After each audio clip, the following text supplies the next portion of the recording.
The major difference between a resource-based economy and a monetary system is that a resource-based economy is really concerned with people and their well-being, where a monetary system has become so distorted that the concerns of the people are really secondary, if they're there at all. The products that are turned out are for how much money you can get. If there is a problem in society and you can't earn money from solving that problem, then it won't be done.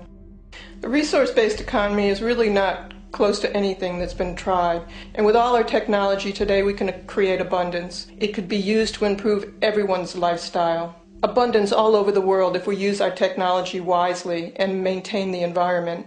It's a very different system, and it's very hard to talk about because the public is not that well enough informed as to the state of technology.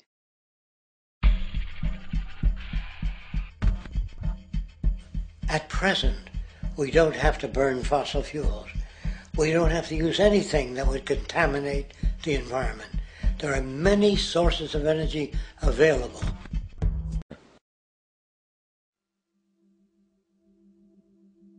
Now, America is inclined toward fascism. It has a propensity by its dominant philosophy and religion to uphold the fascist point of view. American industry is essentially a fascist institution. If you don't understand that, the minute you punch that time clock, you walk into a dictatorship. We're given notions about the respectability of work, and I really look at it as being paid slavery.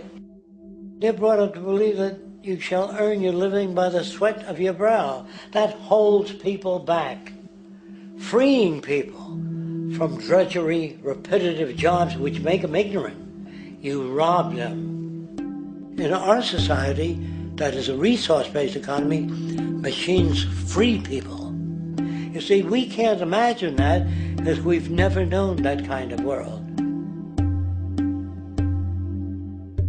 When industry takes on a machine, instead of shortening the workday, they downsize. You lose your job. So you have a right to fear machines. We have machines that clean out sewers. It frees a human being from doing that. So look at machines as extensions of human performance. Instead of putting up a sign, drive carefully, slippery when wet, put abrasive in the highway so it's not slippery when wet. And if a person gets in a car, they're drunk, and the car oscillates a great deal, there's a little pendulum that swings up and back, and that'll pull the car over to the side. Not a law solution.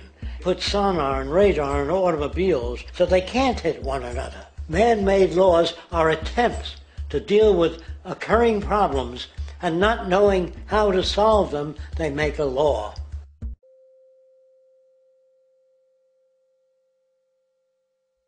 If people have access to the necessities of life without servitude, debt, barter, trade, they behave very differently. You want all these things available without a price tag. Now then, you've got to have a price tag. Well, what'll motivate people? Man gets everything he wants, he just lay around in the sun. This is the myth they perpetuate. People in our culture are trained to believe that the monetary system produces incentive. If they have access to things, why should they want to do anything? They will lose their incentive. That's what you're taught to support the monetary system. When you take money out of the scenario, there would be different incentives, very different incentives. When people have access to the necessities of life, their incentives change. What about the moon and the stars? New incentives arise. If you make a painting that you will enjoy giving it to other people, not selling it.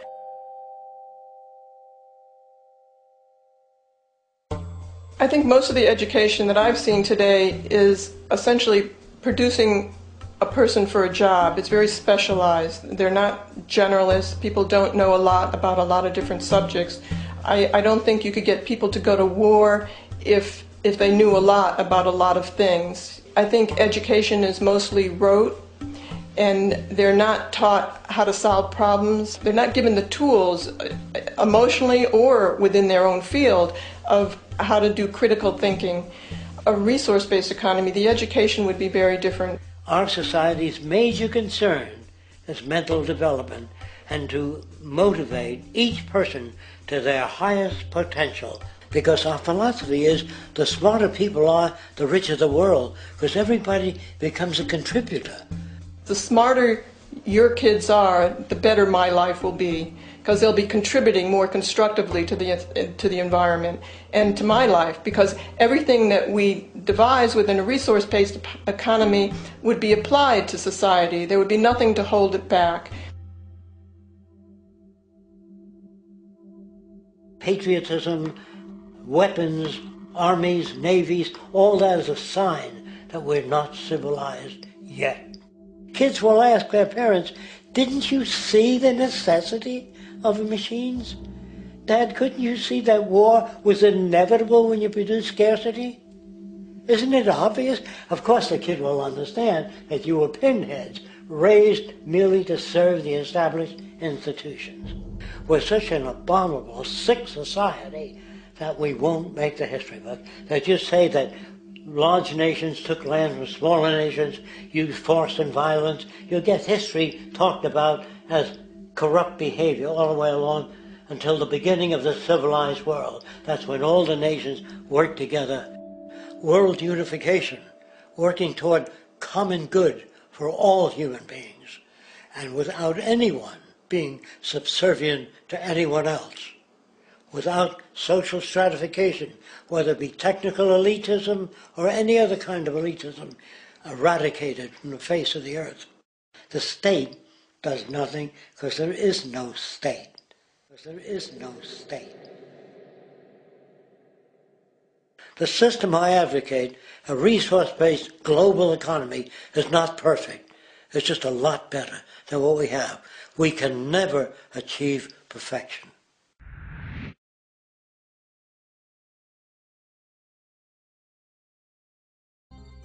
The concept of God is really a method of accounting for the nature of things. In the early days, people didn't know enough about how things formed, how nature worked, so they invented their own little stories. And they made God in their own image. A guy that gets angry when people don't behave right. He creates floods and earthquakes.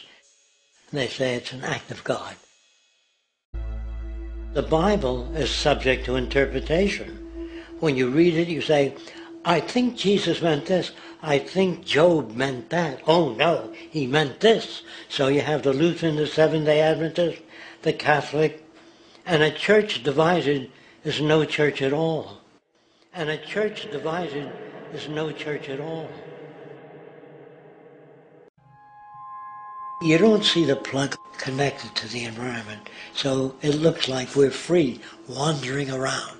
Take the oxygen away, we all die immediately. Take plant life away, we die. And without the sun, all the plants die. So we are connected. They're not going to give up the monetary system because of our designs are what we recommend. The system has to fail, and people have to lose confidence in their elected leaders. That will be a major turning point if the Venus Project is offered as a possible alternative. If not, I fear the consequences. The trends now indicate that our country is going bankrupt. The probability is our country will move toward a military dictatorship to prevent riots and complete social breakdown. Once the U.S. breaks down, all the other cultures will undergo similar things.